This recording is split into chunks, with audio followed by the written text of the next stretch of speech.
Hello दोस्तों, आज का ये जो एपिसोड है ये बहुत ख़ास है आप लोगों के लिए, ख़ासकर उन बच्चों के लिए जो अभी स्कूल में हैं। इस वीडियो के बीच में या लास्ट में कहीं पर भी एक क्वेश्चन पूछा जाएगा। उस क्वेश्चन का आंसर कमेंट करके देना है। जो भी बच्चा उस क्वेश्चन का आंसर सबसे पहले देगा उसको सच कहूँगा चैनल की तरफ से एक प्यारा सा गिफ्ट दिया जाएगा। गिफ्ट में क्या होगा वो सरप्राइज़ है। तो वीडियो को देखिए, बिना स्किप किए देखिए, पूरा वीडियो देखिए और जैसे ही आपको क्वेश्चन मिलता है तुरंत क्वेश्चन का आंसर पता करिए। आपको पता है तुरंत कमेंट पे जाके कमेंट करिए और एक अच्छा सा गिफ्ट पाइए। हेलो दोस्तों, मैं सुशील यादव और आप देख रहे हैं सच कहूँगा। आज के एपिसोड में बात होगी अमित शाह की, अमित शाह के जीवन के बारे में, अमित शाह के संघर्षों के बारे में, अमित शाह को भाजपा का चाणक्य क्यों कहा जाता है, आज उसके बारे में भी बात होगी। 22 अक्टूबर 1964 को मुंबई में एक गुजराती परिवार में अनिल चंद्र शाह के घर पर अमित शाह का जन्म हुआ। अमित शाह ने अपने जीवन के शुरुआती 16 बरस अपने पैतृक गांव मासा में ही बिताए। मासा में ही उन्होंने अपनी शुरुआती पढ़ाई की। मासा के RBLD स्कूल में उनके साथ पढ़ने वाले उनके सहपाठी सुधीर बताते हैं कि जब अमित शाह 7वीं क्लास में थे तब उन्होंने अपने जीवन का पहला चुनाव लड़ा, मॉनिटर का चुनाव लड़ा। 50 बच्चों में उनको 75% वोट मिले और वो जीत गए। ये अमित शाह के जीवन का पहला चुनाव था और उन्होंने अपने जीवन का पहला चुनाव जीत भी लिया था। अमित शाह के एक और सहपाठी बताते हैं कि अमित शाह में एक गजब की प्रतिभा थी। वो दूसरों के गुणों को, दूसरों के मन को एक जादूगर की तरह पढ़ लेते थे। वो दूसरों के गुणों को बहुत आसानी से समझ लेते थे, जादूगर की तरह। और वो जिस भी लक्ष्य को प्राप्त करने की एक बार ठान लेते थे उसे वो प्राप्त करके ही रहते थे। 16 साल की उम्र में अमित शाह मासा से अहमदाबाद आ गए और वहाँ पर आकर उन्होंने RSS ज्वाइन किया। की ही एक इकाई ABVP यानी अखिल भारतीय विद्यार्थी परिषद के साथ जुड़कर अमित शाह काम करने लगे। महज 2 साल में ही अमित शाह को ABVP गुजरात इकाई का संयुक्त सचिव बना दिया गया। 1980 का दशक शाह की ज़िंदगी के लिए काफ़ी ज़्यादा मायने रखता है। वो दशक था जिसमें अमित शाह ने अपनी राजनीतिक और धार्मिक जमीन तैयार करना शुरू की। इसके साथ साथ अमित शाह का झुकाव एक संत की तरफ था जिनका नाम था स्वामी वामदेव। पश्चिमी यूपी के रहने वाले स्वामी वामदेव दशनामी सभ्यता के संत थे। उन 5 संतों में से एक थे जिन्होंने अयोध्या में मंदिर बनने के लिए सबसे पहले मुहिम छेड़ी थी। अमित शाह ने वामदेव से ही हिंदुत्व के सारे गुण सीखे। वामदेव के कहने पर ही अमित शाह ने 1986 में हरिद्वार में हुए कुंभ के मेले में हिस्सा लिया था। उस कुंभ में वामदेव अमित शाह को प्रतिदिन किसी न किसी महंत के पास भेजते और अमित शाह उस महंत के पास जाकर उनके साथ कुछ समय बिताते। और उसके बाद वो वहाँ के संतों के साथ लंगर खाते और दक्षिणा लेकर वापस आ जाते। उसी दक्षिणा से अमित शाह एक साइकिल लेते किराए पर और उस साइकिल को लेकर वो पूरे कुंभ में घूमते रहते थे। पूरे कुंभ का भ्रमण करते हुए अनुभवों ने शाह का पूरा जीवन ही बदल दिया। वहाँ पर अमित शाह को हिंदू धर्म की महानता के बारे में पता चला। नरेंद्र मोदी और अमित शाह की पहली मुलाकात 1980 में अहमदाबाद में संघ की शाखा में हुई थी। अमित शाह और नरेंद्र मोदी में दोस्ताना पनपना शुरू हुआ 1987 में, जब दोनों ही आरएसएस से बीजेपी में आए। ये वो वक्त था जब 1986 में लाल कृष्ण आडवाणी को भाजपा का अध्यक्ष बनाया गया था और इसके बाद आरएसएस ने अपने वर्करों को, अपने कार्यकर्ताओं को भाजपा में जोड़ना शुरू कर दिया था। अमित शाह और नरेंद्र मोदी में एक खास बात थी, वो दोनों ही लीग से अलग हटकर सोचते थे और उनकी यही सोच आरएसएस के दूसरे वर्करों से, दूसरे कार्यकर्ताओं से उनको अलग करती थी। अमित शाह को पहली सफलता मिली 1991 में, जब गांधीनगर से चुनाव लड़ रहे लाल कृष्ण आडवाणी के चुनाव की सारी जिम्मेदारी अमित शाह को सौंपी गई। उस समय तक अमित शाह और नरेंद्र मोदी में काफ़ी ज़्यादा दोस्ताना हो चुका था और लाल कृष्ण आडवाणी का हाथ भी उन दोनों के सर पे था। साल 1995 में जब भाजपा ने पहली बार गुजरात में अपनी सरकार बनाई तो उसमें भी नरेंद्र मोदी और अमित शाह का अहम योगदान था। उस वक्त कांग्रेस का ग्रामीण गुजरात में काफ़ी अच्छा पकड़ था और उस पकड़ को तोड़ने के लिए अमित शाह और नरेंद्र मोदी ने एक योजना बनाई।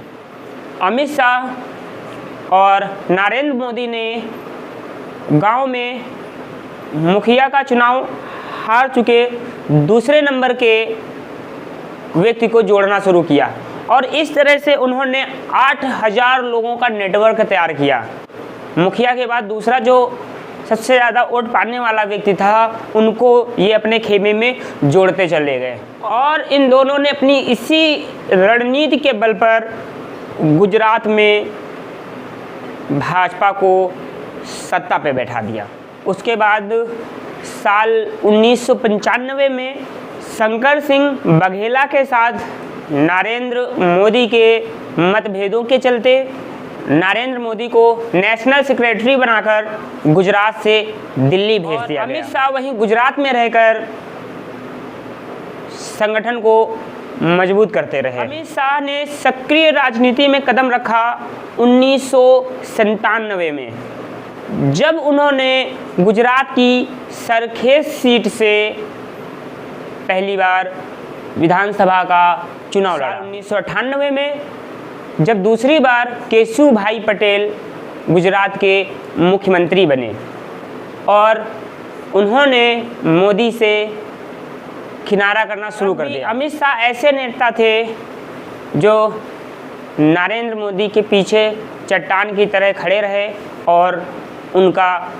सहयोग करते रहे। अकेले ही गुजरात में मोदी के लिए सकारात्मक माहौल तैयार करते रहे, जिसके चलते 2001 में पहली बार नरेंद्र मोदी गुजरात के मुख्यमंत्री बने। साल 2002 में अमित शाह की मेहनत रंग लाई। गुजरात में होम मिनिस्टर और ट्रांसपोर्ट एंड लॉ मिनिस्टर बनाया। उसके बाद शाह ने कभी पीछे मुड़कर नहीं देखा, धीरे धीरे भाजपा सरकार में सफलता की सीढ़ियां चढ़ते चले। 2006 में गुजरात चेस एसोसिएशन के अध्यक्ष बने और 2009 में क्रिकेट एसोसिएशन के उपाध्यक्ष बने। यहाँ भी नए नियम बनाए। पहले 24 रणजी मैच खेलने वाले खिलाड़ी को बीसीसीआई की तरफ से पेंशन मिलती थी, लेकिन शाह ने यहाँ पर भी एक नया नियम पास करवाया, जिसके चलते अगर कोई क्रिकेटर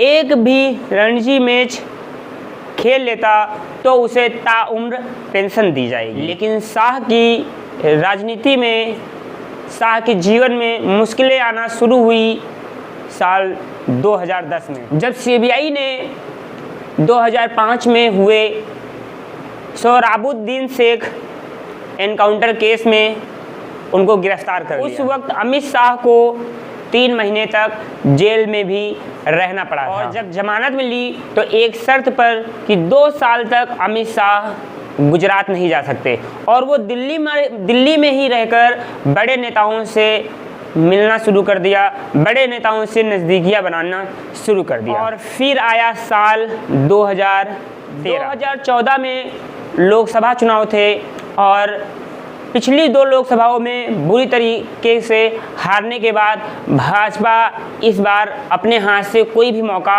छोड़ना नहीं चाहती थी और अमित शाह अच्छे से जानते थे कि पार्टी में नरेंद्र मोदी की छवि जैसा दूसरा कोई और चेहरा नहीं था। शाह ने 2014 में पार्टी के महासचिव के पद पर रहकर कार्य किया और उन्होंने उत्तर प्रदेश में वो कर दिखाया जिसके बारे में किसी ने कल्पना भी नहीं की होगी। उस चुनाव में उत्तर प्रदेश ने 80 में से 73 सीटें भाजपा की झोली में डाल दी, जिसके चलते 2014 के लोकसभा चुनाव में भाजपा अकेले अपने दम 282 सीटें जीतने में कामयाब रही और नरेंद्र मोदी ने देश के 15वें प्रधानमंत्री के पद पर शपथ ली। साथियों, अब टाइम आता है उस प्रश्न का और जो प्रश्न है वो इसी वीडियो से ही है, वीडियो के पहले ही उसके बारे में बताया गया है। प्रश्न ये है कि अमित शाह ने अपने जीवन का पहला चुनाव कब लड़ा, वो चुनाव किस तरह का था और उस चुनाव में अमित शाह जीते या हारे, प्लीज़ कमेंट करके फटाफट बताइए। में शाह ने 2014 में टेक्नोलॉजी का भरपूर प्रयोग किया। सोशल मीडिया पर लोगों को पकड़ने के लिए भाजपा कार्यालय की काया ही पलट दी। एक IT सेल का गठन किया और बीजेपी के इस वॉर रूम में एक कॉल सेंटर भी बनाया। चलते कार्यकर्ता मिस कॉल देकर कार्यक्रमों की जानकारी लेते थे।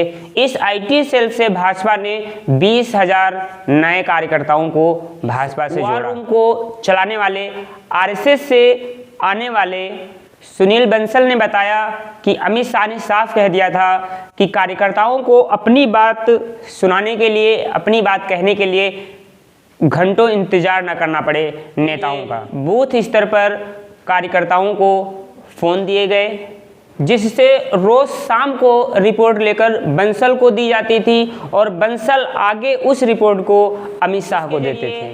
कार्यकर्ताओं को आपस में बांधे रखने में मदद मिली और इसके जरिए भाजपा आम कार्यकर्ताओं तक भी अपनी पहुंच बना पाने में सफल रही। 2014 में ही शाह ने बैक रूम से फ्रंट पर आकर खेलना शुरू कर दिया। 49 साल की उम्र में अमित शाह भाजपा के सबसे युवा अध्यक्ष बनकर उभरे। बीजेपी अध्यक्ष बनने के साथ साथ ही RSS के कार्यकर्ताओं की भी एंट्री भाजपा में होनी शुरू हो। RSS के कृष्ण गोपाल हों या राम, इस बात को सुनिश्चित किया है कि भाजपा और RSS में तालमेल बना। अमित शाह ने 2014 के बाद सुनिश्चित किया कि अधिक उम्र के नेताओं को रिटायरमेंट दिया जाए जिससे नए युवाओं को मौका मिल सके। कड़े फैसले लेने के लिए कभी पीछे नहीं हटते, जिसकी पहली मिसाल देखने को मिली